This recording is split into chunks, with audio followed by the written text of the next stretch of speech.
Hey everybody, welcome back to the Flannel channel. I'm Philip. I'm glad you're here.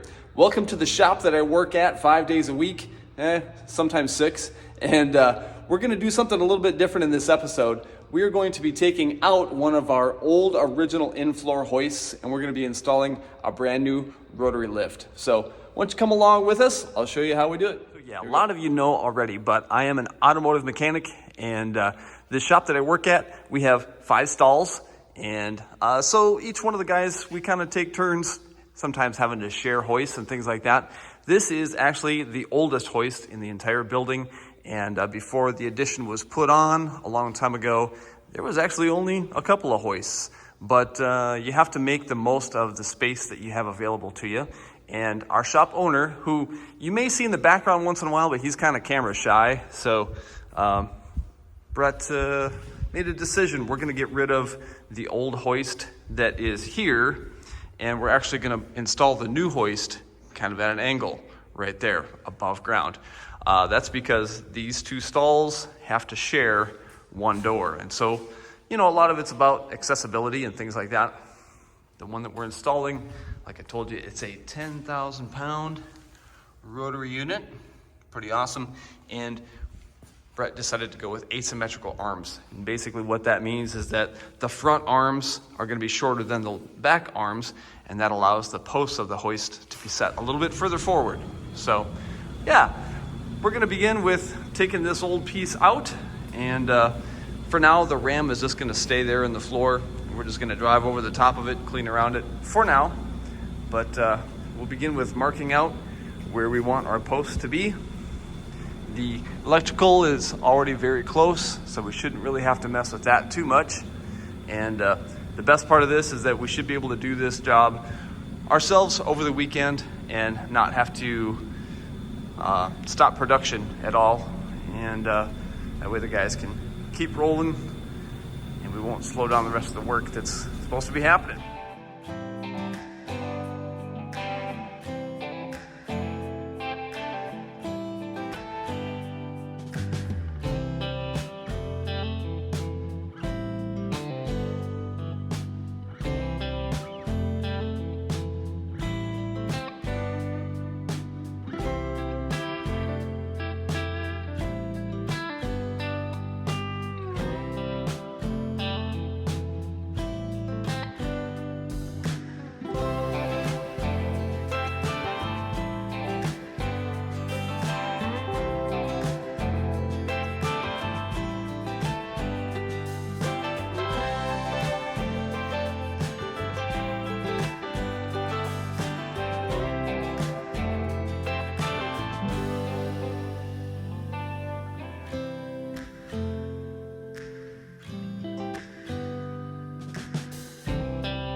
All right, there is our finished hoist.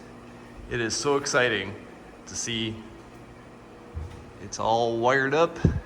Our electrician actually just left a few minutes ago, and we got all the anchors installed.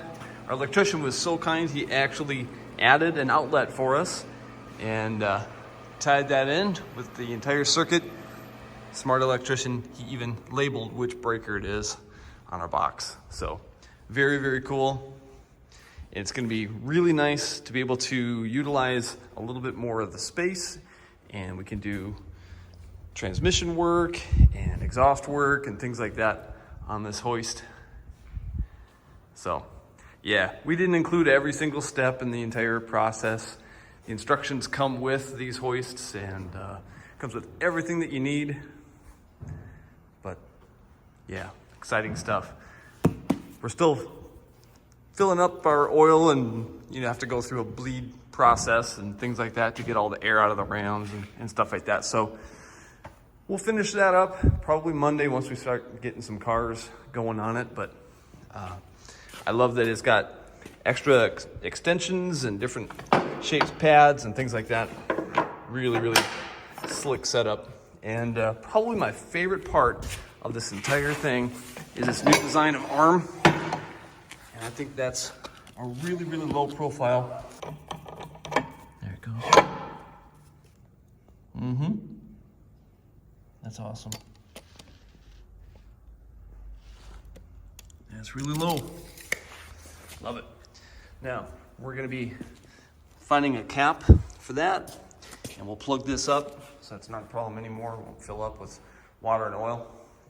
And we're in great shape.